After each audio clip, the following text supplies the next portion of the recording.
ओम नमः सदेभ्य। ओम नमः सदेभ्य। ओम नमः सदेभ्य। मंगलम भगवान वीरो मंगलम गौतम मुनि मंगलम कुंद कुंदाद्यो जैन धर्मोस्तु मंगलम सर्वमंगल मांगल्यम सर्वकल्याणकारकम प्रधानम सर्वधर्माणां जैनम जयतु शासनम जैनम जयतु शासनम वंदितु सर्वसिद्धि ध्रुवमचलमणोवंगदिं पत्ते बोच्छामि समय पावडु विणमो सुधि केवली वणिदम्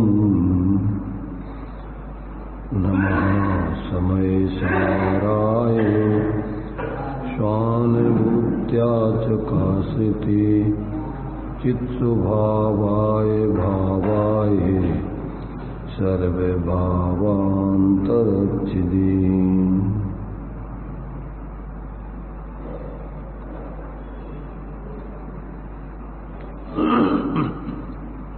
गाथा अपनी 19 चल रही है। इसमें ये प्रश्न का समाधान है, ये जीव कब तक अज्ञानी रहता है।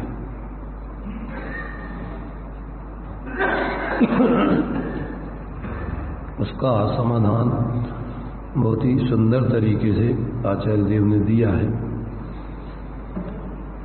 कि ये जीव जब तक अपने स्वरूप को भूला रहकर और परद्रव्य गुण पर्याय आदि में, कर्म नो कर्म आदि में ये मैं हूँ और ये मुझ में है, ऐसा जब तक ये जानता रहता है तब तक ये अज्ञानी बना रहता है।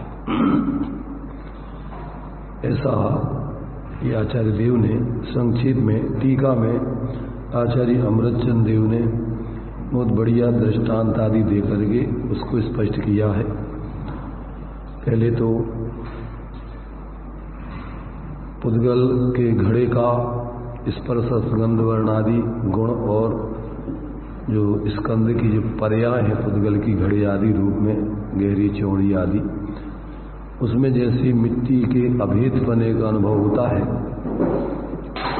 उसमें दूसरी चीज नहीं दिखती है। ऐसे ही जब तक जीव को जो अपने से भिन्न कर्म नो कर्म आदि है उनमें और आत्मा में ऐसी अभेदता भाषित होती रहती है तब तक वो अज्ञानी रहता है। मिट्टी में और घड़े में और स्पर्श गंध वर्ण आदि उनके गुणों में अभेदता है। घड़ा और उसमें जो रहने वाले गुण हैं पुद्गल में स्पर्श गंध वर्ण आदि, तो वो सब मिट्टीमय है, मिट्टी ही है। ऐसी अभेदता जैसे गुण पर्यायों में द्रव्य की रहती है, ऐसी जब तक अपने ज्ञान में पर द्रव्य गुण पर्यायों में अपने पने की, उनको अपने रूप जानने की, अपने को उन रूप जानने की जब तक भ्रांति रहती है तब तक ये जीव अज्ञानी है। सीधी सीधी यहाँ पर बात स्पष्ट ली है। और अब वो किसी कारण से कलश में जो दिया है कि या तो स्वयं ही या किसी दूसरों के उपदेश से जब ये जीव क्या करता है कि भेद विज्ञान मूलक, भेद विज्ञान माने स्व और पर, अपने गुण पर्यायों में अपना द्रव्य और पर द्रव्य गुण पर्याय अपने से पृथक, ऐसा जब ये भेद विज्ञान होकर और जब इसको आत्मा की अविचल अनुभूति प्रकट हो जाती है। अविचल दृष्टांत दिया कि जैसे दर्पण में अनेक प्रकार के पदार्थ प्रतिबिंबित होते हैं, अनंत प्रकार के अपने भावों सहित वो पदार्थ प्रतिबिंबित होते हैं, फिर भी दर्पण विकार को प्राप्त नहीं होता। ऐसे ही जब इसके ज्ञान में पर पदार्थ अपने से भिन्न ऐसे सहज ही भाषित होते रहें और अपना स्वरूप अलग ही अपनी दृष्टि ज्ञान में भाषित होता रहे, तब ये जीव ज्ञानी हो जाता है। इसमें कल अपन ने थोड़ा सा और स्पष्टीकरण किया था कि ज्ञान सिद्धांत में ऐसा अविचलपना तो चौथे गुणस्थान से सदा ही बना रहता है। जिस समय ऐसे आत्मा की, अपने ज्ञायक आत्मा की, चैतन्य स्वरूप आत्मा की, अपने गुण पर्यायों में रहने वाले एक रूप आत्मा की जब ऐसी अनुभूति प्रतीति हो जाती है तो फिर अनुभूति प्रतीति तो निरंतर बनी रहती है, परंतु चारित्र में अब क्या है, स्थिरता। ये दूसरा माने आत्मा में अनेक गुण हैं, तो उसमें मोक्ष मार्ग में सम्यक दर्शन ज्ञान चारित्र इन तीन गुणों की मुख्यता बतलाई जाती। तो उसमें अपनी श्रद्धा, जैसी अपनी आत्मा का मूल स्वरूप है त्रैकालिक स्वरूप, उसकी अपनी श्रद्धा हो गई, अनुभूति हो गई। अब वो अनुभूति प्रतीति कि यही मेरा मूल स्वरूप है। अब चारित्र में, परिणति में उसको पूर्ण स्थिरता भी उसमें करना है। तो अब जैसे चौथे गुणस्थान में इतनी अनुभूति हुई, तो अब चारित्र संबंधी आचार्यों ने कसायों के भेद बतलाए, गुणस्थानों के भेद बतलाए कि जब जीव को कसायों की चार जातियां बतलाई, अनंतानमंदी, अप्रत्यख्यान, प्रत्यख्यान, संजलन। तो ऐसा जब अंदर में निर्विकल्प आत्मा की अनुभूति पूर्वक अपने स्वरूप की प्रतीति हो गई, तो ऐसी अनुभूति प्रतीति के साथ अब लीनता कितनी है तुम्हारे चारित्र में, तो उसके लिए आचार्यों ने फिर अंतरात्मा के तीन भेद किए, उत्तम, मध्यम, जगन त्रिविध के अंतर आत्म ज्ञानी। अब दुविध संग बिन सुदुपयोगी मुनि उत्तम निज ध्यानी, मध्यम अंतर आत्म है जे देश वृत्ति अनगारी, जगन कहे अवरत समदृष्टि तीनों सिम्मकचारी। अब अंदर में अपने उस चेतन आत्मा की अनुभूति प्रतीति तो निरंतर अनुभूति और प्रतीति, अनुभूति तो लब्धि उपयोग दो प्रकार से चलती है छदमस्त के। उपयोग तो छदमस्त का एक समय में एक ही गेय को ग्रहण करता है, तो जिस समय आत्मा की अनुभूति प्राप्त करेगा उस समय तो अपना आत्मा का वो चैतन्य स्वरूप, एक रूप, ध्रुव स्वरूप, ज्ञायक स्वरूप ही अपने ज्ञान का गेय बनेगा। और जैसे चौथे गुणस्थान पूर्वक वाली यदि अपन ने अनुभूति की है तो उसके साथ साथ क्या है, अनंतानमंदी के अभाव पूर्वक स्वरूप की लीनता हो जाएगी और फिर वैसे ही अपने के ये ही मेरा स्वरूप है ऐसी प्रतीति, श्रद्धा आत्मा की अंदर में प्रकट हो जाएगी। अब वो प्रतीति तो धारा प्रवाह चलेगी, उपयोग छदमस्त का अनुभूति में आत्मा के अब ज्यादा नहीं टिकेगा, अब वो बाहर में विकल्प में आ जाएगा। विकल्प में आ जाएगा तो उसकी अभी चारित्र संबंधी भी अभी तीन चौकड़ी कसाय का उदय चलेगा, माने कुछ तो स्वरूप की स्थिरता बरती रहेगी और कुछ अस्थिरता चालू रहेगी। तो उसमें वो बाहर के काम आदि भी करेगा, जो काम करेगा तो उसमें बिना राग आदि के कसाय के होते नहीं। बाहर के जितने भी शुभाशुभ काम है, स्वाध्याय करो, पूजा पाठ करो, दुकान चलाओ, घर गृहस्थी में हो तो और भी जो भी लौकिक कार्य वो करो, फिर भी अंदर में अपने आत्मा की ऐसी जो अनुभूति हुई थी वो लब्धि में अपने विद्यमान रहेगी। छदमस्त का ज्ञान का परिणमन लब्धि उपयोग रूप दो प्रकार से चलता है। जैसे अभी अपन यहाँ पर उपयोग यहाँ समझने में लगा रहे, तो अभी अपन को घर गृहस्थी आदि की, दुकान आदि की जानकारी अपनी लब्धि में, जैसे अपन मोबाइल में क्या कर देते, उसको मेमोरी में रख लेते हैं, तो वो मेमोरी में अपनी पड़ी रहेगी लब्धि ज्ञान में, धारणा ज्ञान में। तो वो जो है ये सब काम करते हुए भी उनमें अपनापन नहीं होगा। क्या करोगे, अब वो व्यवहार में अभी जब तक आप निचली भूमिका में हो तो वो काम तो करोगे, परंतु जैसे नौकर मुनीम मालिक का काम करता है, ऐसे कर्म के उदय का कार्य जानोगे, वो अपना स्वभाव नहीं जानोगे, अपना आत्मा का जीवन नहीं समझोगे। ये तो कर्म के उदय का अपना दोष विकारी परिणाम रूप कार्य है, और ये अपन को आश्रव बंध का कारण है। आकुलता रूप है निश्चय से, तो उसमें शांति नहीं है, उसमें बाहर की प्रवृत्ति में उतनी आकुलता है। जितनी स्वरूप की स्थिरता चल रही उतनी तो आपके जीवन में शांति चलती रहेगी, और जितनी अभी अस्थिरता चल रही उतनी अशांति भी बनी रहेगी। अब धीरे धीरे आप क्या करोगे कि बाहर से निर्वृत्ति करते हुए अपने स्वरूप की प्रवृत्ति बढ़ाने के लिए बाहर में श्रावक के अपन को 11 प्रतिमाएं बतलाई हैं, तो बाहर में परिग्रह आदि की परिसीमा करके और बाहर के कार्यों का भी सीमांकन करके आप जितनी आवश्यक है बाहर के कार्य करोगे और अंदर में अपने स्वरूप की साधना में विशेष लगोगे। अब जितनी जितनी स्थिरता स्वरूप की बढ़ाते जाओगे उतनी उतनी शांति आपके जीवन में बढ़ती जाएगी। तो गुणस्थान प्रमाण, अब जैसे 2 चौकड़ी कसाय की शास्त्रीय भाषा में टेक्निकल अपन जो शब्द बोल रहे हैं उसको अपन अनंतान मंदी, अप्रत्यख्यान, प्रत्यख्यान, संजलन, ये कसायों की एक जातियां हैं कि जब तुम्हारी अंदर की साधना विशेष होगी तो इस जाति की कसाय का अभाव हो जाएगा। अनंतान बंदी गई माने अनंत पर पदार्थों में अब तुम्हारे लिए राग द्वेष की वृत्ति नहीं होगी, और फिर जब व्रत एक देश व्रत आ गए तो अब अप्रत्यख्यान जन्य तुम्हारे लिए जो है वो तुम्हारे लिए जो कसाय होती थी वो कसाय नहीं रहेगी। अब क्या है, एक सीमा वाली कसाय बाहर की प्रवृत्ति की रहेगी और अंदर में स्वरूप की स्थिरता विशेष रहेगी, तो वो अपने जीवन में प्रवृत्ति चलेगी। श्रद्धा ज्ञान में तो आपने जो अपना चैतन्य स्वरूप मूल में अनुभूति में ले लिया कि ये ही मेरा स्वरूप है, उसके अलावा ये सारे आश्रव भाव, ये विकारी परिणाम है, ये परिणति का दोष है, ऐसा सम्यक ज्ञान में निरंतर बढ़ता रहेगा। जैसे मान लीजिए अपन को शिखर जी जाना है, तो शिखर जी जाते समय आप जितने जितने आगे शिखर जी की तरफ बढ़ते जाएंगे आपका लक्ष्य तो है कि अपन को वहां पहुंचना है गंतव्य, तब आपका गंतव्य तो लक्ष्य तो बन गया पूर्ण वितराग दशा, मोक्ष दशा।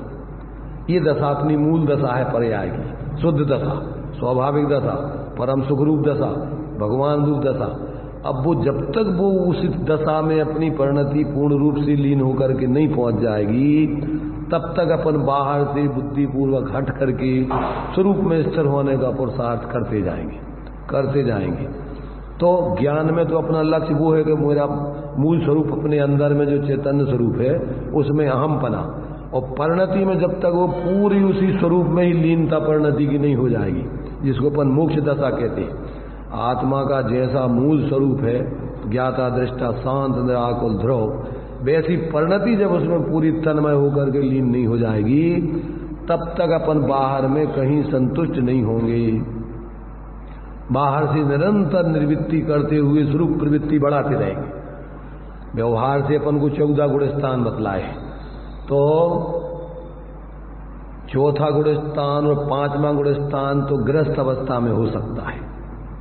अवरत दशा में एक अपन को अभी बाहर में कोई व्रत आदि नहीं ले पाए, पर समझ लिया अपन ने, अनुभव कर लिया कि अपना ये स्वरूप है, इसके अलावा एक परमाणु मात्र अपना यहाँ नहीं। तो अब श्रद्धा ज्ञान लीनता आंशिक अपने स्वरूप की हो रही है। अब ये अपनी निर्वृत्ति बाहर से, अब जितनी सामर्थ्य बढ़ती जाएगी बाहर से आप समटते जाओगे, व्रत आदि प्रतिज्ञाएं करते जाओगे कि अपन को इन कार्यों में प्रवृत्ति नहीं, अब ये नहीं चाहिए, हम इनमें हम प्रवृत्ति नहीं करेंगे, इनसे हमारा कोई मतलब नहीं। एक सीमा में आप अपने आते जाओ। धीरे धीरे श्रावक की भूमिका कितनी है, 11 प्रतिमाओं की, एक लंगोटी तक रह जाए। ये लग दशा कौन सी है, ये गृहस्थ की सर्व क्षुल्लक और एक लग दशा 11वीं प्रतिमा कहलाती। वहां तक आपकी दशा बाहर से निर्वृत्ति की और अंदर में स्वरूप प्रवृत्ति की विशेष होती जाएगी। अब जब आप बाहर से इतने अंदर का आत्मबल विशेष बढ़ जाएगा और आपको ऐसा लगेगा कि अब बाहर की विशेष कैसी परिस्थितियां आ जाए, कितनी प्रतिकूलताएं आ जाए, फिर भी अपन विचलित नहीं होंगे। यहाँ तक कि शरीर भी छूट जाए फिर भी अपन अपने स्वरूप की साधना से विचलित नहीं होंगे।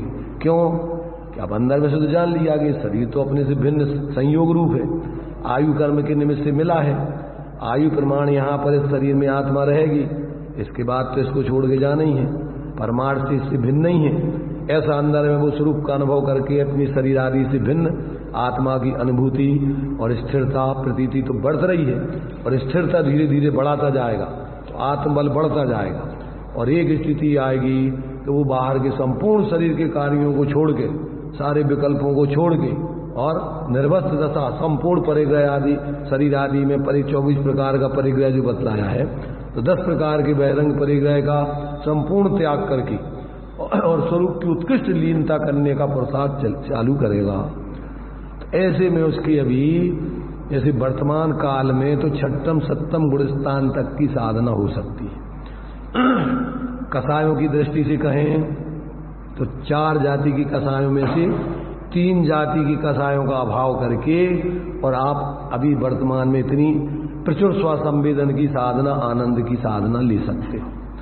अभी सीधे पूर्ण उत्कृष्ट लीन होकर के छपक श्रेणी मार के अरहंत सिद्ध दशा अभी इस वर्तमान परिस्थिति में अपन नहीं कर पाएंगे, परंतु वो आगे जाकर के अपना लक्ष्य बना रहेगा, और अभी वर्तमान में जितनी साधना अपन कर सकते हैं ऐसी वो साधना करेंगे तो वो मुनिराज के पद के योग, और वो अंतर मुहूर्त में स्वरूप में, क्योंकि वो कसाय संजलन कैसी है उसके लिए दृष्टांत आचार्यों ने कौन सा दिया कि पानी में जैसे रेखा फेरो, लकीर फेरो तो कितनी देर तक रहती है, थोड़ी इधर फेरते जाओ इधर मिटती जाती है। ऐसे ही यहाँ पर ये संजुलन कसाय का बाहर का थोड़ा विकल्प आता है और तत्काल अंतर मुहूर्त में टूट जाता है, और अंदर में फिर निर्विकल्प स्वरूप की दशा, निर्विकल्प दशा, अप्रमत्त दशा हो जाती। फिर थोड़ी सी अस्थिरता से विकल्प आता है और फिर निर्विकल्प, तो वो ज्यादा बाहर की कोई जिम्मेदारी नहीं ले सकती। फिर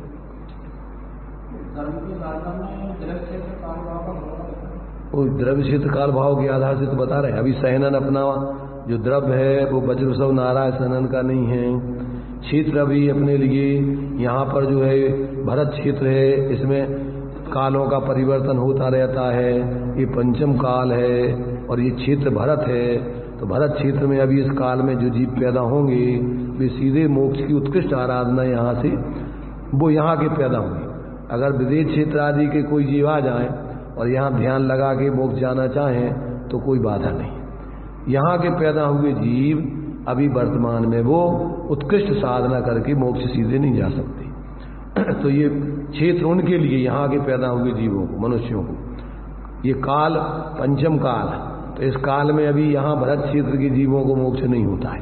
अन्य क्षेत्र के जीव आ जाएं अभी मोक्ष चले जाएं उनके लिए बाधक नहीं है। भूमि में अगर पहुंचाते तो भूमि के स्थान से वो भूमि नहीं, अब कौन को पहुंचा दे अपने थे के जीवों को, कहीं भी चला जाए, अढ़ाई द्वीप में से कहीं से भी मोक्ष चला जाएगा, उसके लिए कोई बाधा नहीं। जो विदेश क्षेत्र कर्म भूमि में पैदा हुआ जीव है, वज्रसम नारा सहनन आदि है, और उसके अंदर छायक सम्यक्त आदि उसने प्राप्त कर लिया है, तो अढ़ाई द्वीप में कहीं पर भी उससे कहीं से भी उसको मोक्ष हो जाएगा, कोई वहां रोकने वाला नहीं उसको। क्यों कि मोक्ष होता है अपने स्वरूप की लीनता से, और वो उनके पास सब अंदर आत्मबल है, उस जाति की सामर्थ्य है, तो वो वहां से कर सकते। न काल बाधक है, न क्षेत्र बाधक है, और कुछ नहीं बाधक। अंदर की अपनी स्वयं की सामर्थ्य अगर उस जाति की है तो आप प्राप्त कर सकते।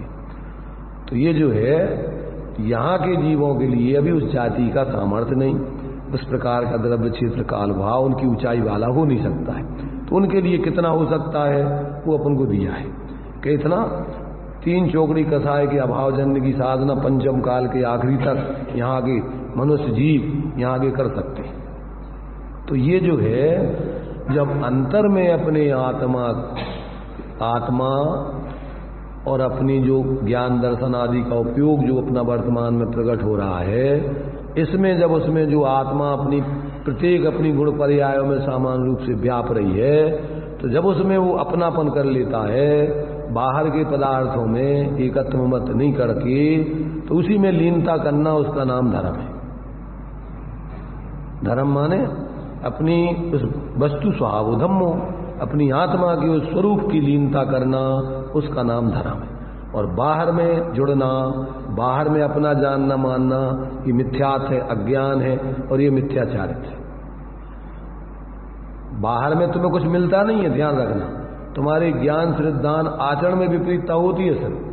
और बाकी बाहर के एक पदार्थ को, परमाणु को कोई छू नहीं सकता, ग्रहण नहीं कर सकता।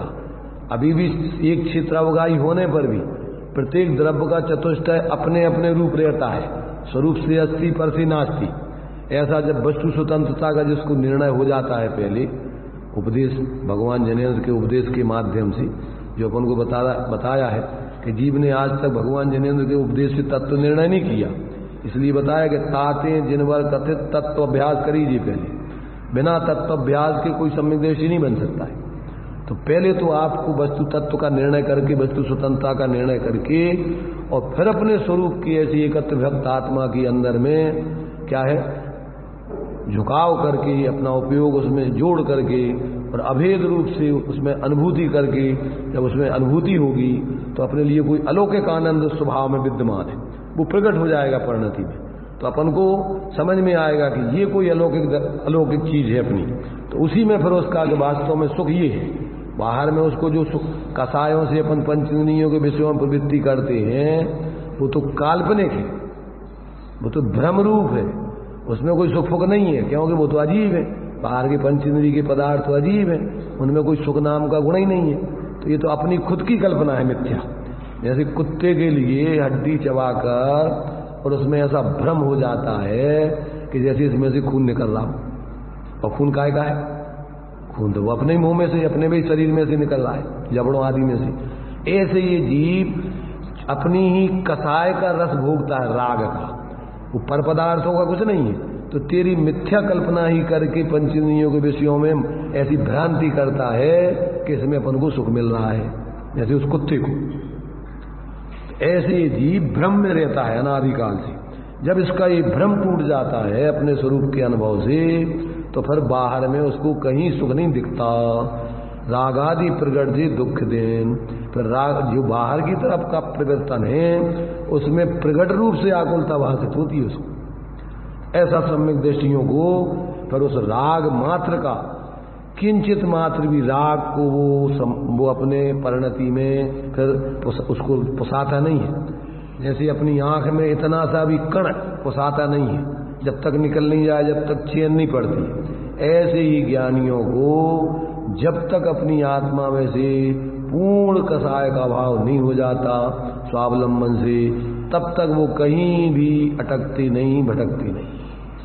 तो ये दशा अपन को यहां बता रहे कि कैसे भी किसी को, देखो दो प्रकार बता करके फिर कह रहे कैसे भी, या तो स्वयं ही निसर्ग सम्यक प्राप्त कर ले पूर्व देशना आदि के माध्यम से, या दूसरे ज्ञानियों के देवसाग गुरु के माध्यम से उपदेश सुन के इसको ये भेद विज्ञान मूलक अपने स्वरूप की अनुभूति अच्छा अविचल ऐसी अपने उस ध्रुव स्वरूप की परिणति में श्रद्धान में ऐसी अचल अनुभूति, यही मैं हूं, यही मैं था, यही मैं रहूंगा और इसके अलावा मेरा कुछ नहीं, क्योंकि वो आत्मा द्रव्य स्वभाव से नित्य है। कैसी है वो? नित्य है, एक रूप है, सहज है, आनंदमय है, परंतु परिणति में आज तक अपन ने उस स्वरूप को देखा नहीं, अनुभव किया नहीं, इसलिए बाहर में ये मिथ्या कल्पनाएं करते रहते।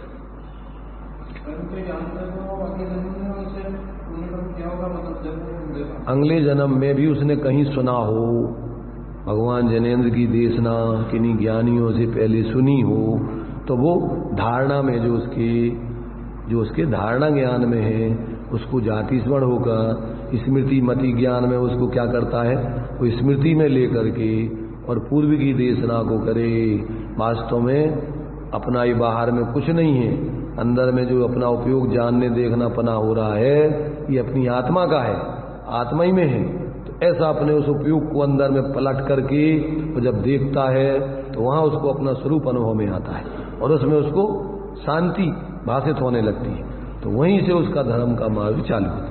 ऐसा या तो पूर्व में सुन करके वर्तमान में बिना उपदेश आदि के भी पूर्व की देशना से वो अपने ज्ञान में समझ करके खुद ही अनुभूति कर ले, या वर्तमान में कोई ज्ञानियों का उपदेश सुनकर और वो भेद विज्ञान करके अपने ज्ञान लक्षण से लक्षित आत्मा को अपने ज्ञान में लेकर ऐसी अनुभूति कर ले। तो ऐसा करेगा तो ही वो जो है फिर अपने इस आत्मा को ही अपना स्वरूप जानेगा, इसके अलावा कुछ नहीं मिला। चिन्मूरद्रगधारी की मोह रीत लगत है अटापटी, बाहर में कर्म के उदय से नरक में भी चला गया हो, बाहर में पुण्य के उदय से स्वर्गों में हो, या त्रियंच आदि गति में हो, या मनुष्य गति में हो, परंतु अंदर में वो अपनी चैतन्य स्वरूप को ही अपना स्वरूप जानता मानता है। बाहर में एक परमाणु मात्र किसी को अपना स्वरूप नहीं जानता मानता। ये स्थिति सम्यक दृष्टि की बन जाती। अब वो बार बार उसी अपने स्वरूप की लीनता करने के लिए प्रयत्नशील रहता है, उसी के आनंद को भोगने के लिए बार बार प्रयत्नशील रहता है। बाहर में कसायों में राग आदि प्रकट जो दुख उसको भाषित होता है, इनमें उसको कोई रुचि रस नहीं रहता है।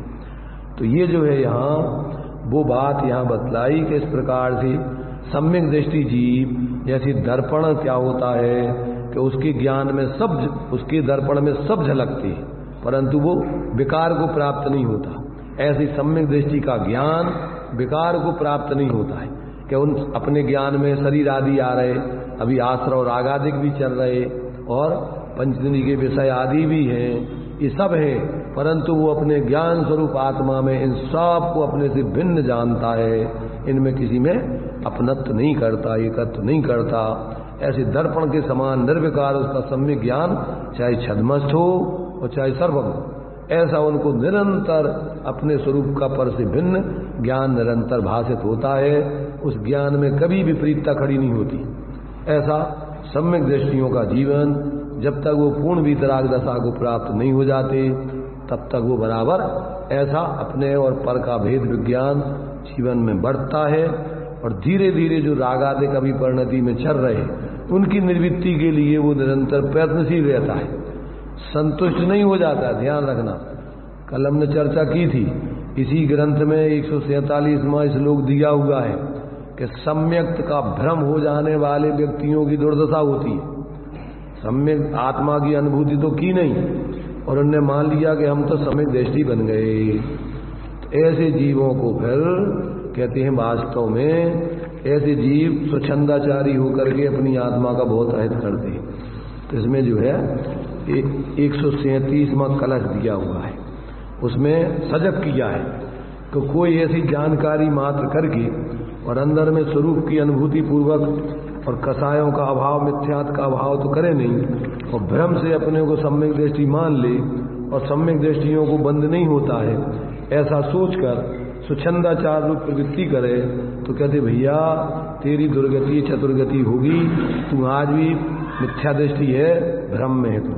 तो ये देखो 137वां श्लोक सजग करने के लिए दिया इसमें। वहां के निर्जरा तत्व निर्जरा अधिकार में चलेगा, पर पहले अभी बता दें कि ज्यादातर ऐसे भ्रम भी हो जाते लोगों, स्वरूप की ऐसी चर्चा आदि पढ़ के विचारों में ऐसा समझ के और सोचते हैं कि ये तो हम बस यही हैं, और विकल्पों में ऐसा निर्णय कर लिया और अंदर में उसमें एकत्व बुद्धि माने उसमें एकाग्रता करके अनुभूति करके परिणति में वितरागता तो प्रकट करते नहीं, और ऐसे ही अपने को मान लेते हैं कि हम सम्यक दृष्टि है, और सम्यक दृष्टि के बंध भोग निर्जरा के कारण है, और उसको फिर ऐसा सुछंदाचार रूप प्रवृत्ति करते अकेला अपने को बस ज्ञायक जानते मानते ऐसा विकल्पों में, और बस पढ़ लेता है, बोल लेता है, विचार कर देता है, दूसरों को सुना लेता है, और प्रवृत्ति में यद्वत अद्वत चलता है।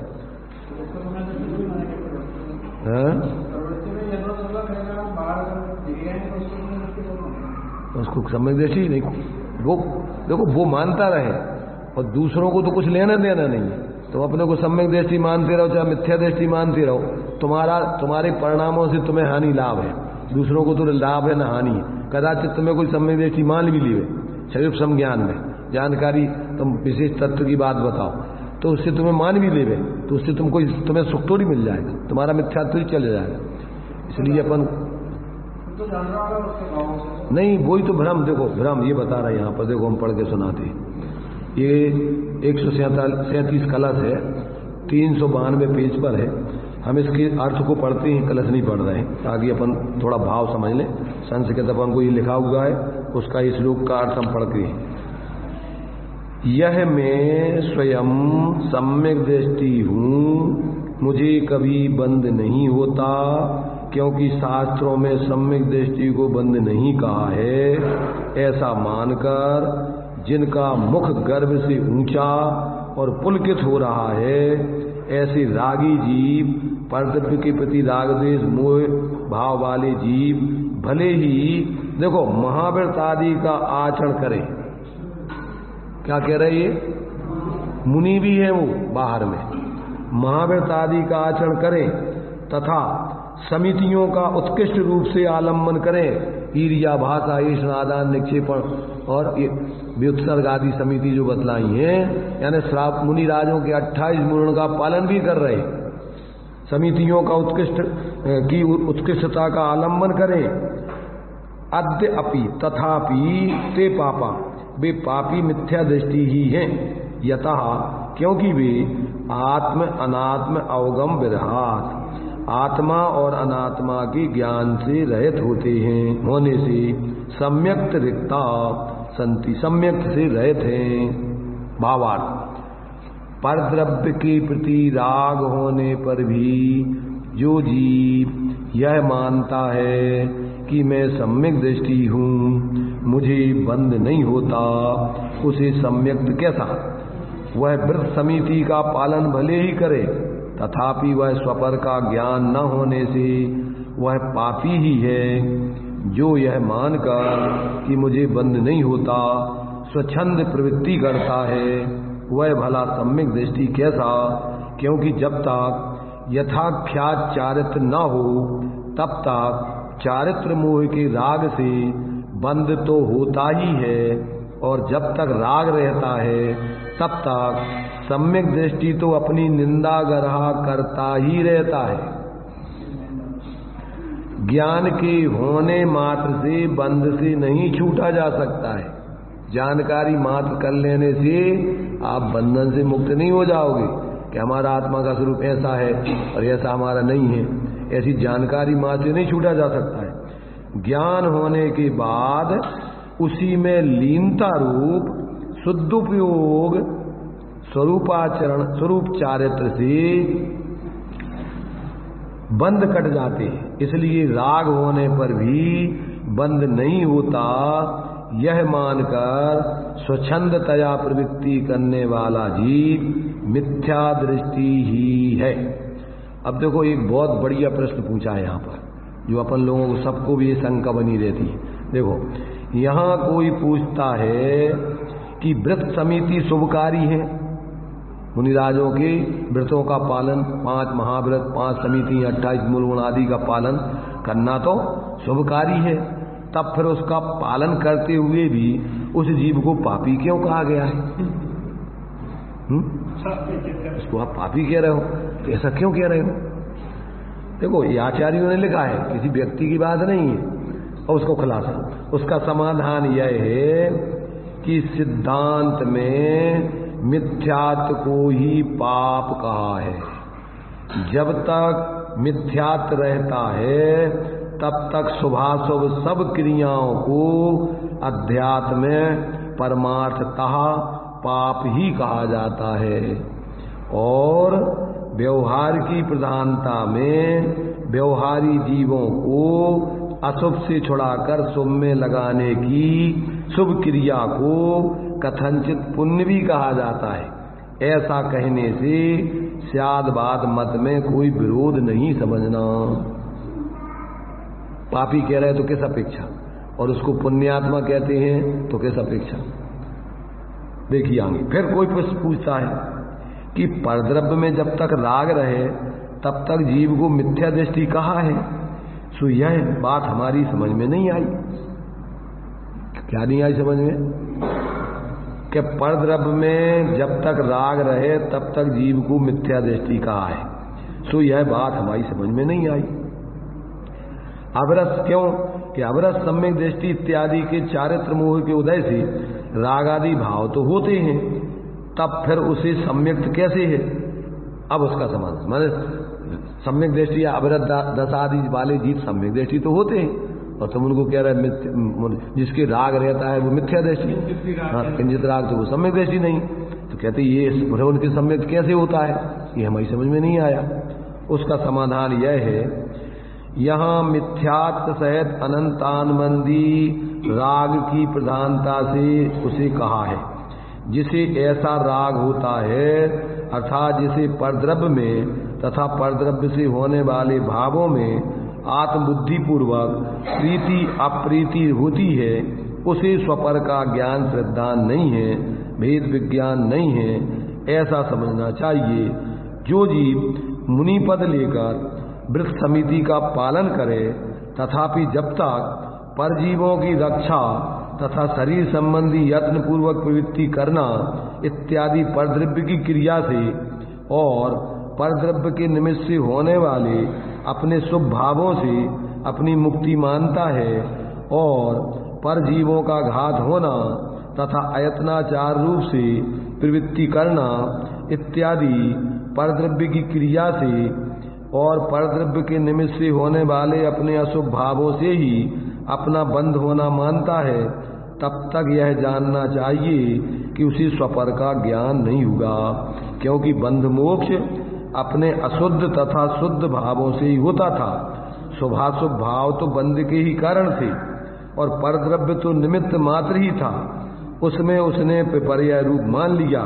इस प्रकार जब तक जीव परद्रव्य से भी ही भला बुरा मानकर उनमें राग द्वेष करता रहता है, तब तक वह सम्यक दृष्टि नहीं है। जब तक अपने में चारित्र मोह संबंधी राग आदिक रहता है, तब तक सम्यक दृष्टि जीव रागादि में तथा रागादि की प्रेरणा से जो परद्रव्य संबंधी शुभाशुभ क्रिया में प्रवृत्ति करता है, उस प्रवृत्ति के संबंध में यह मानता है कि यह कर्म का जोर है, उससे निर्वृत्त होने में ही मेरा भला है। वह उन्हें रोगवत जानता है, पीड़ा सहन नहीं होती, इसलिए रोग का इलाज करने में प्रवृत्त होता है, तथापि उसके प्रति उसका राग नहीं कहा जा सकता। क्यों? क्योंकि जिसे वह रोग मानता है उसके प्रति उस रोग में राग कैसा? वह उसे मिटाने का ही उपाय करता है और उसका मिटना भी अपने ही ज्ञान परिणाम रूप परिणमन से मानता है, अतः सम्यक दृष्टि की राग नहीं है। इस प्रकार यहाँ परमार्थ अध्यात्म दृष्टि से व्याख्यान जानना चाहिए। यहाँ मिथ्यात्व सहित राग को ही राग कहा है, मिथ्यात्व रहित चारित्र मोह संबंधी राग को राग नहीं कहा। गौण करके राग नहीं कहा माने अनंत संसार का कारण राग ही राग कह के और इसको गौण करके उसको राग नहीं कहा। इसलिए सम्यक दृष्टि के ज्ञान वैराग शक्ति अवश्य होती है। सम्यक दृष्टि के मिथ्यात्व सहित राग नहीं होता और जिसकी मिथ्यात्व सहित राग हो वह सम्यक दृष्टि नहीं है। ऐसी मिथ्या दृष्टि और सम्यक दृष्टि के भावों के अंतर को सम्यक दृष्टि ही जानता है। पहले तो मिथ्या दृष्टि का अध्यात्म शास्त्रों में प्रवेश ही नहीं है, और यदि वह प्रवेश करता है तो विपरीत समझता है, या तो व्यवहार को सर्वथा छोड़कर भ्रष्ट हो जाता है, अथवा निश्चय को भली भांति जाने बिना व्यवहार से ही मोक्ष मानता है, परमार्थ तत्व में मूढ़ रहता है। यदि कोई विरल जीव यथार्थ स्यादवाद न्याय से सत्यार्थ को समझ ले तो उसे अवश्य ही सम्यक की प्राप्ति होती है, वह अवश्य ही सम्यक दृष्टि हो जाता है। गजब का खुलासा है भाई। अभी हमने बताया ना कि चारित्र मोह के चार भेद हैं, अनंतानबंदी, अप्रत्यख्यान, प्रत्यख्यान, संजलन। तो जिसको सम्यक्त हो जाता है तो कम से कम एक चौकड़ी कसाय का भाव तो होता ही होता है। कौन सी? अनंतानबंदी कसाय के बिना सम्यक्त की प्राप्ति नहीं होती। तो उतनी कसाय गई और अभी बाकी कसाय अस्थिरता चारित्र मोह की रहेंगी, तो उसमें अभी कसाय की प्रवृत्ति तो होगी, परंतु उस कसाय की प्रवृत्ति में धर्म नहीं मानेगा। जितने शुभाशुभ कार्य हैं वे सब कसाय के कार्य हैं। तो मंद कसाय, तीव्र कसाय। जैसे अभी अपन यहाँ बैठे हुए हैं तो इस स्वाध्याय में अपना उपयोग लग रहा है, तो यहाँ अपनी मंद कसाय चल रही है। और ज्ञान में तत्वों का निर्णय चल रहा है, तो ये अपना स्वभाव है। ज्ञान में वस्तु स्वरूप का निर्णय करना ये तो स्वभाव है, ये विभाव नहीं है। और समझने का जो राग चल रहा है वो अपना विभाव भाव है। तो अब इसमें अपन इस विभाव भाव में धर्म मान लें तो ये अपने आश्रव तत्व की भूल हो जाएगी। धर्म तो पर द्रव्यों से भिन्न अपनी आत्मा की अपने रूप श्रद्धा, अपने आत्मा का ही अपने रूप ज्ञान, और अपनी आत्मा में जितनी स्थिरता है उतना धर्म है। धर्म कितना? अपने स्वभाव में जितनी स्थिरता उतना धर्म, और जितनी अस्थिरता उतना पुण्य अपाप। उसको अपने एक शब्द में कहें तो धर्म नहीं, उसको अपन अधर्म कह देते। अधर्म का अर्थ ऐसा नहीं होता पाप, अधर्म का अर्थ ये धर्म वीतराग रूप धर्म नहीं। अब वो क्या है? अब पुण्य होगा क्या पाप होगा, परंतु वो धर्म नहीं है। तो जिसको ऐसे अपने स्वाश्रय वाले धर्म की खबर नहीं, और बाहर में साधकों के जीवन में जब तक पूर्ण वीतराग दशा नहीं होगी तो उनकी धर्म के साथ में बाहर में राग भी चलेगा। उसमें उनकी सावधानी पूर्वक, मान लो श्रावक के व्रत हैं, पंचम गुण स्थान है, तो श्रावक की प्रतिमाओं का पालन करेगा, त्रस जीवों की हिंसा से बचेगा, और स्थावर जीवों की भी अनावश्यक हिंसा नहीं होने देगा। परंतु वो उससे धर्म नहीं क्या मानेगा, वो शुभ भाव है। और उस शुभ भाव से अपन को क्या होगा? पुण्य का बंध होगा। अपन जब तक संसार में रहेंगे तो दुर्गति में नहीं जाएंगे इन भावों से। आगे अपन को भी फिर क्या करेगा? जैसे अपन दूसरे जीवों की रक्षा करेंगे ना, तो अपन को भी कोई मारेगा पीटेगा नहीं, अपन को भी अपन धर्म साधना में कोई बाधक नहीं बनेगा। कैसे? जो अपन जब तक अभी संसार में रह के दूसरे जीवों का विवेक रख की प्रवृत्ति करें, उनको हानि नहीं पहुंचाएं, तो ये शुभ भाव है। और इस शुभ भाव से क्या होगा? पुण्य का बंध होगा। तो जब तक अपन संसार में रहेंगे, जैसे मान लीजिए जो तीर्थंकर आदि प्रकृति का बंध होता है, वो कैसे होता है? वो शुभ भाव से। कैसा भाव होता है? तीन लोक के सारे जीव तत्व को समझ के अपने स्वरूप की आराधना करके सुखी हो गए, ऐसी उनकी भावना होती है। तो ये शुभ भाव है। अब इस तीन लोक के जीवों को वो सुखी नहीं कर सकते, पर तीन लोक के जीवों को सुखी होने की भावना तो भा सकते हैं। ये शुभ भाव है। और अपना स्वार्थ साधने के लिए दुनिया भाड़ में जाए, हमें तो अपना स्वार्थ साधना है, ये कौन सा भाव है? दुनिया भाड़ में तो नहीं जाएगी, भाड़ में तुम ही जाओगे।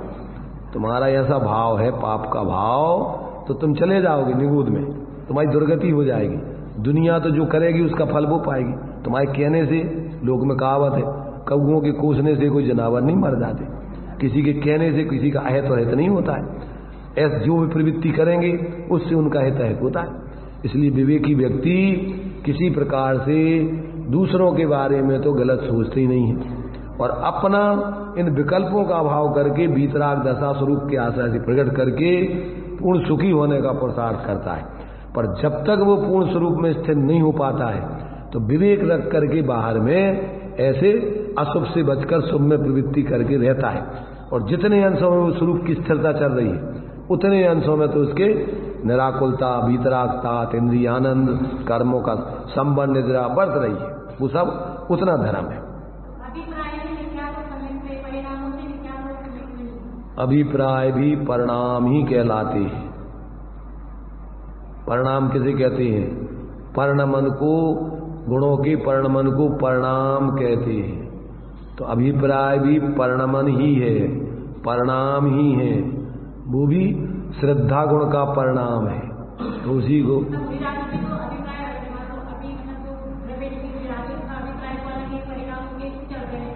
तो वो उसको परिणाम भी कहते हैं।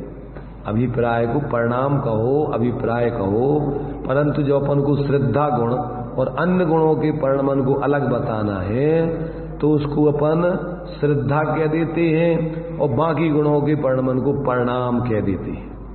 चारित्र के परिणमन को परिणाम कह देते हैं, ज्ञान के परिणमन को जानना कह देते हैं। तो वो तो अपन को सिर्फ क्या है, व्यवहार से एक शब्द के अनेक अर्थ होते हैं। तो कहाँ कौन सी दृष्टि से कौन सा अर्थ कहा जा रहा है वो अपन को समझने चाहिए। इसलिए श्रद्धा भी परिणाम है, जानना भी परिणाम है, चारित्र भी परिणाम है। अब परिणाम के फिर शुद्ध और अशुद्ध या सम्यक और मिथ्या परिणाम होते हैं, तो वो श्रद्धा गुण का सम्यक परिणाम है। कौन सा? पर द्रव्यों से भिन्न अपनी प्रतीति, वो श्रद्धा गुण का सम्यक परिणाम है। और अपने को भूल के शरीर आदि में अपनापन करना, वो मिथ्या परिणाम है, जिसको अपन मिथ्या प्रतीति कहते हैं, मिथ्या दर्शन कहते हैं। तो एक एक गुणों के आधार पर जब अपन खुलासा करती हैं तो परिणाम तो परिणमन को कहती है। अब परिणमन कौन से गुण का है? तो उस गुण के परिणमन को परिणाम भी कह देते हैं, पर्याय भी कह देते हैं, अवस्था भी कह देते हैं। तो वो शब्दों का अंतर है। तो बंध मोक्ष परिणामन ही से, तो परिणाम माने तुम्हारे सही परिणाम है कि गलत परिणाम है।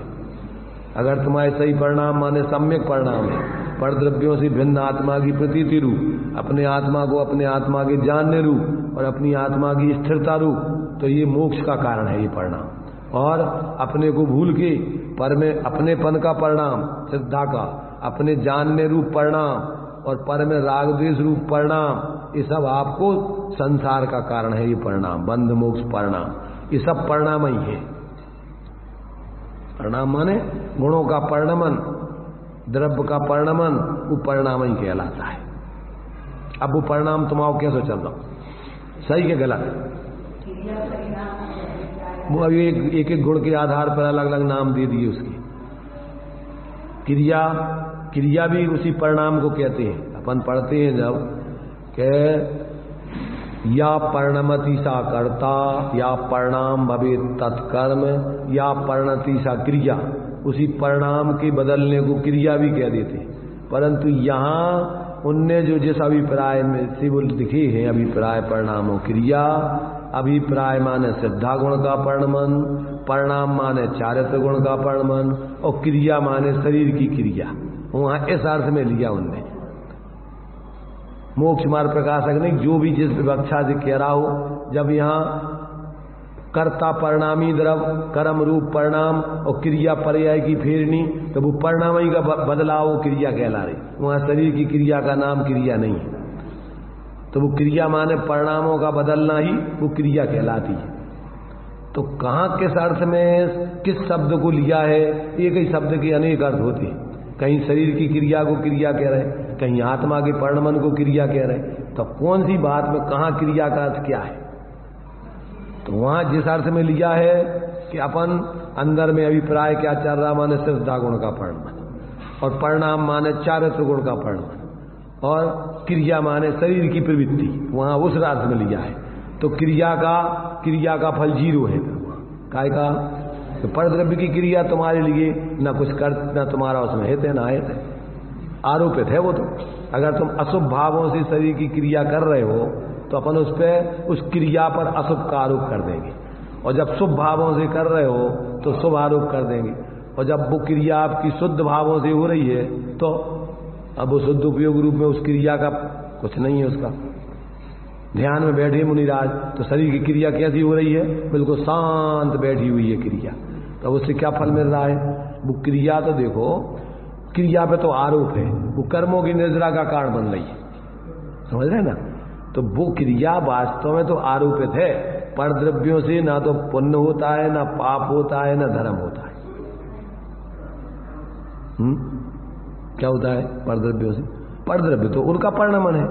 तुम्हारे भाव कैसे चल रहा है उस पर द्रव्य के निमित्त से, उसमें आपको पुण्य पाप धर्म होता है। जो अपन द्रव्य संग्रह तुम्हारे से तत्वासूत्र में लिखा ना, काय वांग मना कर्म योगा सा आश्रवा शुभा पुण्यस्य अशुभा पापा। अब तुम्हारे जैसे भाव है उस क्रिया पे तुम्हारे शुभ अशुभ का आरोप आ जाएगा। जैसे मान लीजिए अब वो सूकर है, वो सूकर जो है लड़ने की क्रिया कर रहा है। कौन सी क्रिया चल रही है उसकी, शुभ के अशुभ?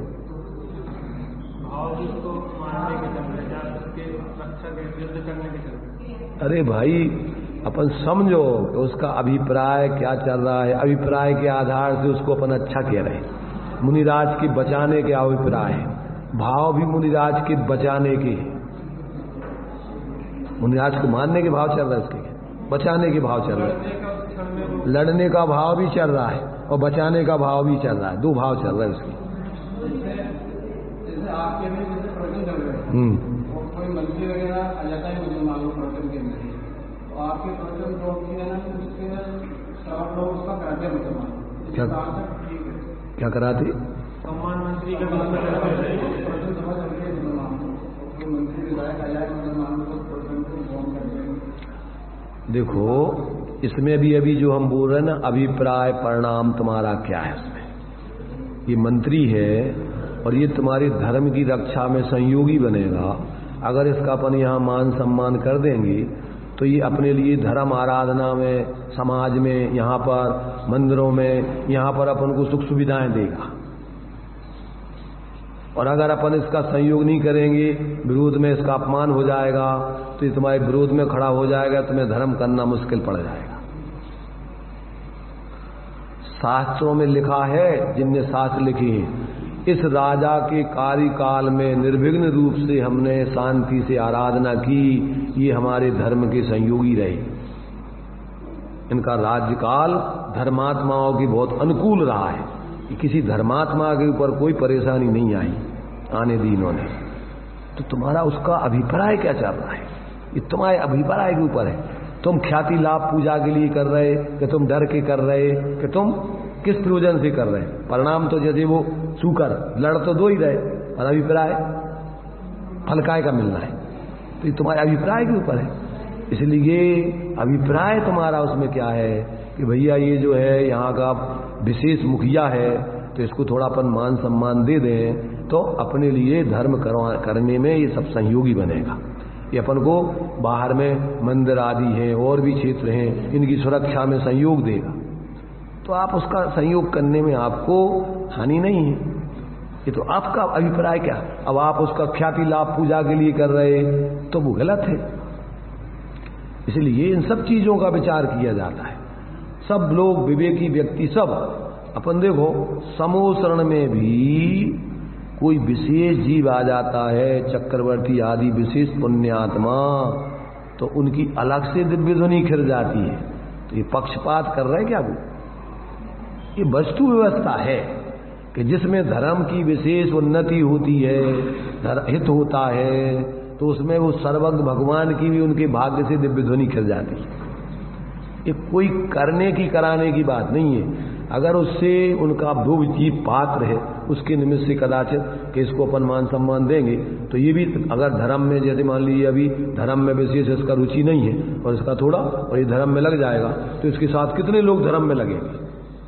राजा अगर धर्मात्मा हो जाए तो उसके साथ में पूरी जनता भी यथा राजा तथा प्रजा।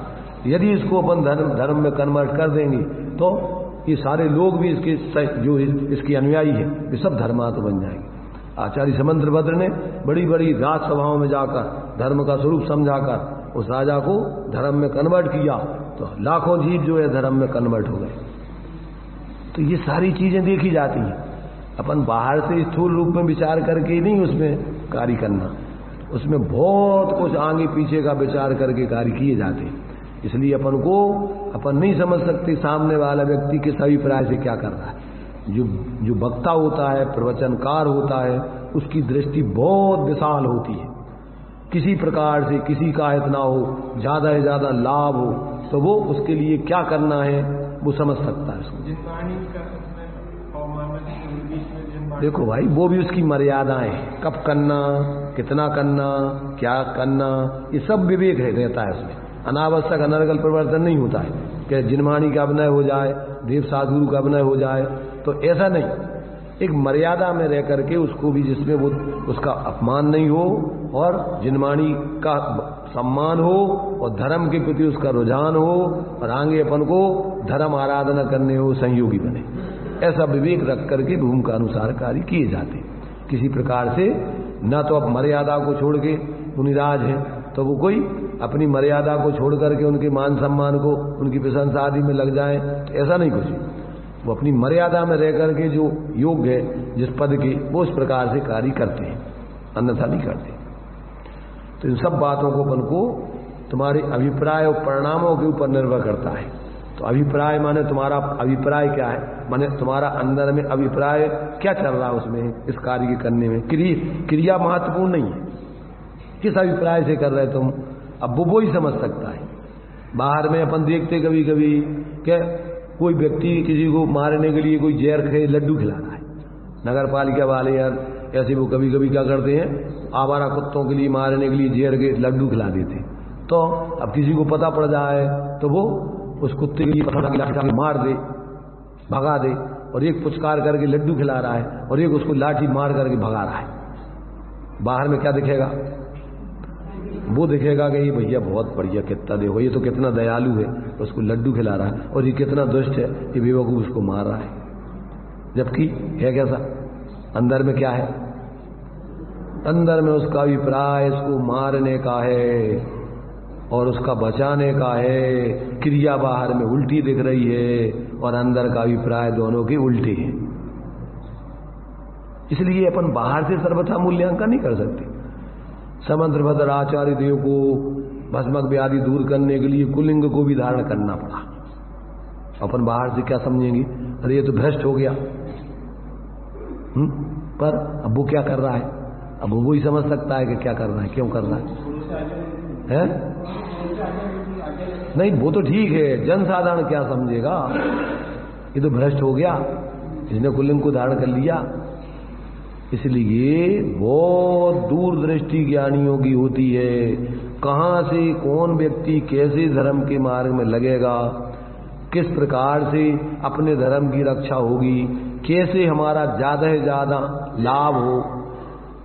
चाहे तो समाधि कर लेते, परंतु आयु बहुत है अभी और उनके द्वारा धर्म का उत्थान बहुत हो रहा है, तो गुरु ने उनको समाधि की आज्ञा नहीं दी, सल्लेखना की। उनको जैसे बने तैसे रोग को दूर करने के लिए आप पद छोड़ करके और विचरण करो। तो ये सारी चीजें अपन को क्या है, अपन बहुत ऊपर से विचार करके और क्या है कुछ भी निर्णय कर लेते। इससे अपनी क्या होती है कि कभी कभी बहुत हानि हो जाती है।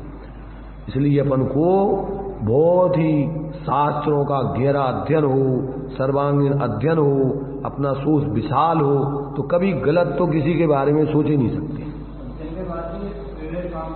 नहीं, विवेक काम करता है और कभी कभी अपन अनुमान गलत हो जाता है। अपन अनुमान कुछ कर रहे और अंदर में कार्य किसी दूसरा प्रकार का चल रहा है। जैसे वो सेठ का आता है कि मुनिराज जो है चातुर्मास में आहारों को आ गए, कोई था ही नहीं। अब सेठ ने सोचा, वो तो सम्यक दृष्टि, सेठ तो सम्यक दृष्टि था, उसने कहा मुनिराज तो चातुर्मास में यहाँ थे ही नहीं, ये कहां से आ गए, ये तो कोई भ्रष्ट साधु है।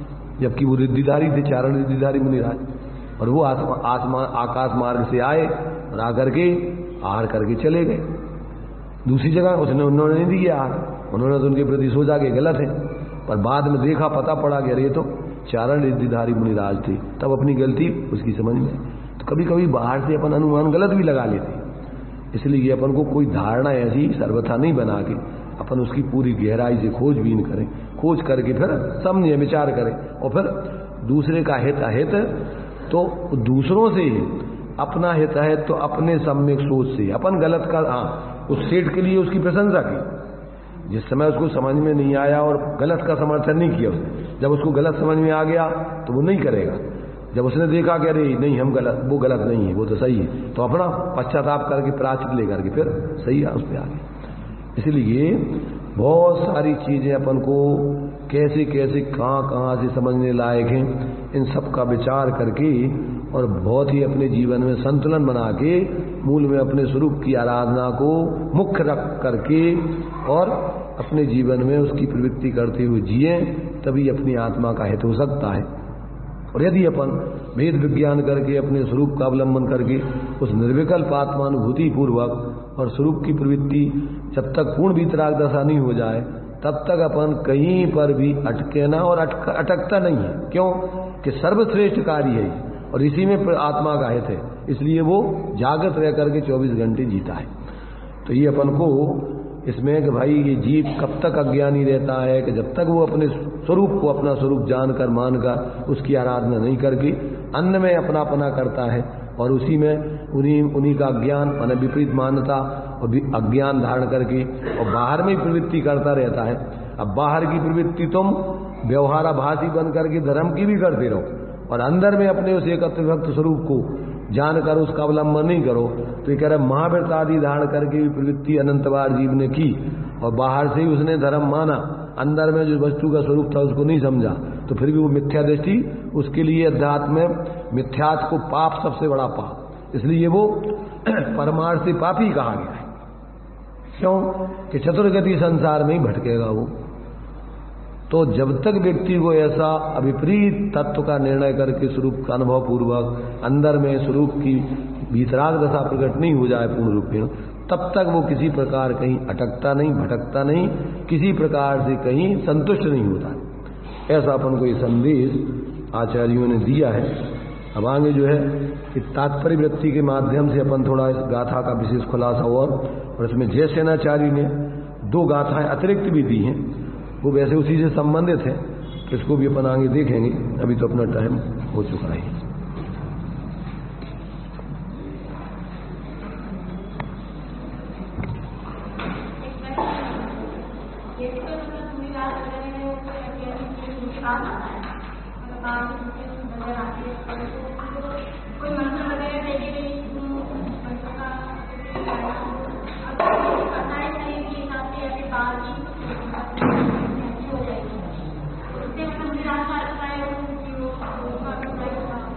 अभी सब लोग आवाज नहीं करें, थोड़ा क्या है प्रश्न हमें पूरा सुनने में नहीं आया, क्या बोले फिर से बोलो। कोई अज्ञानी जीव उनके पास आता है और अपनी बाहर की अनुपति बोलता है बच्चे को पूरी रात से देखते हैं कि ये बाहर से बहुत दुखी है और कोई भी मंत्र वगैरह की सिद्धि के लिए अपनी नमोका मंत्र का ऐसा जाप करना है करना जैसे भी देते हैं किसी हो जाओ। तो इन दोनों में आप बताइए उसका अभिप्राय क्या है। अगर वो मतलब किसी रूप में के बाद ही अच्छी अनुकूलता हो जाएगी तो वो उसकी सिद्धि करता है। तो इन दोनों में आप बताइए मतलब क्या दोनों सही है। देखो क्या है, ये मुनिराज के सम्यक विवेक पर निर्भर करता है कि इस व्यक्ति को इस कारण से धर्म में लग जाएगा और ये जो है इसकी जो भी समस्या वो तो पाप के उदय की व्यवस्था तो वो अलग है, परंतु ये व्यक्ति इसके कारण से धर्म से विपरीत जा रहा है, विचलित हो रहा है। कदाचित उसके लिए कोई भी नमोकार मंत्र पढ़ने का जो भी बोल दे तो एक अलग मैटर है। तो वो उनका अभिप्राय कोई लौकिक प्रयोजन साधना नहीं, कोई और कुछ नहीं, वो तो सिर्फ उस व्यक्ति को जिससे वो धर्म में लग जाए एकमात्र अभिप्राय से वो कर सकते हैं। उसके लिए व्यवहार धर्म में अपन को दिया हुआ है। मूल में तो प्रभावना का लक्षण दिया है, आत्मा प्रभावनियो रत्नत्रय तेजसा सतत में।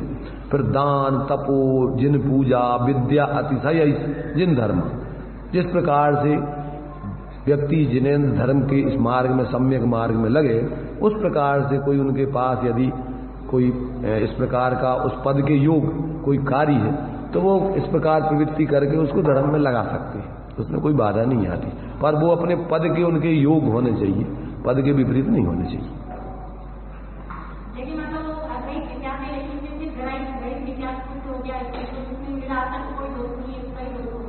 गृहित मिथ्यात्व, हाँ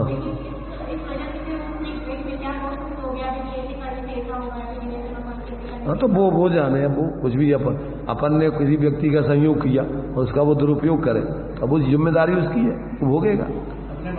हाँ, अपन ने तो ये सोच के दिया कि भैया ये जो है सही इससे धर्म मार्ग में लग जाएगा और वो उससे गृहित मिथ्यात्व का पोषण करने लगे तो अब उसकी जिम्मेदारी है। और अगर कदाचित उनको समझ में आ जाएगा तो बाद में वो समझा भी देंगे भैया ऐसा तुम कर रहे हो तो इससे तुम्हारा हित होगा, तुम्हारा हमारा तो प्रयोजन ये था और तुम इसका गलत कार्य कर रहे तो इससे जो है तुम्हारा कल्याण नहीं होगा। फिर तो वो समझा भी सकते अगर उनके पास आगे फिर दोबारा वो पूछे तो। इसलिए ऐसा कोई कार्य वो नहीं करते जिससे व्यक्ति विपरीत मार्ग में लग जाए। और विपरीत मार्ग में लगता है तो फिर वो उसकी पुण्य तो दिया प्रयोजन साथ के भैया भाई जैसे मान लीजिए उसी तालाब में व्यक्ति जाकर के मछलियों के लिए आटा ये वो देते हैं और मछलियां खा पी करके मोटी हो जाती हैं और फिर वहीं पर एक बंसी पकड़ करके पकड़ने वाला उनको पकड़ के ले जाता है। तो अब तुम सोचोगे तुमने उनको खिला पिला करके मोटा कर दिया और ये मांस खा रहे हैं, तो हमने इसलिए थोड़ी मोटा किया था कि वो इनको अच्छा मांस मिल जाएगा खाने को। भाई हमारा प्रयोजन तो भैया इनका जीवन रक्षा हो और शांति से जिए बेचारे। पर अब उससे कोई गलत उसका कार्य करे तो उसका परिणाम वो भोगेगा। उनका कोई अभिप्राय ऐसा नहीं होता ज्ञानियों का, अपना अभिप्राय सही है, पद के योग अपन कार्य करें और ये विवेक रखें कि इसका दुरुपयोग नहीं करेगा। इस प्रकार विवेक रख करके अपन जो योग है वो दे सकते, और अगर वो अपन को ये महसूस हो जाए कि इसका दुरुपयोग होगा तो वो नहीं देते।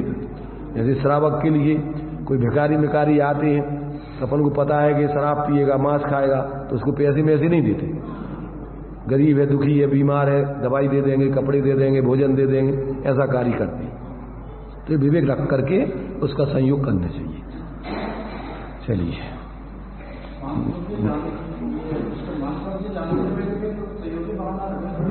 नहीं देखो, मांस भक्षी होने पर भी वो दुखी है, परेशान है, बीमार है, तो अपन उसको इसलिए नहीं कि वो अच्छा हो जाए तो मांस खाने लगे। ये जीव है, परेशान है, उस दृष्टि से अपन करुणा भाव से उसका संयोग कर सकते हैं, उसकी बीमारी आदि या भोजन भूख मिटाने। पर अपना ये अभिप्राय नहीं है कि ये जो है मांस खाए। अपन उसको नियम भी दिला सकते, बता भी सकते, भैया देखो अगर तुम मांस छोड़ दोगे तो हम तुम्हारा संयोग कर दें, और अगर तुम नहीं छोड़ोगे तो हम तुम्हारा संयोग नहीं करें। ऐसा अपन देख सकते हैं, उसको बता सकते हैं।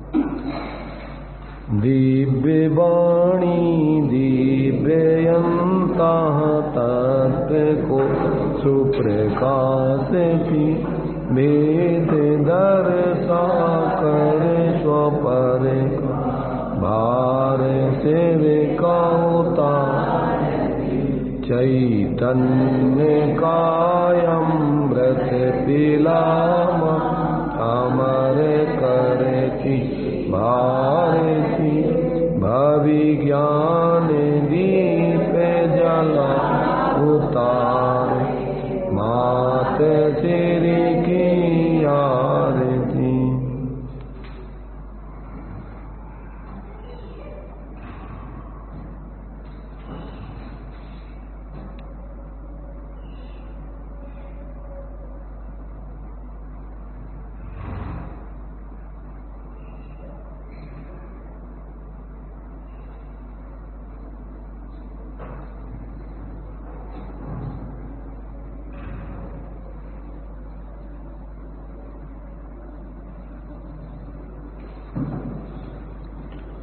द्वादशांग जन्माणी माता जी पंच परमेष्टि भगवंतु।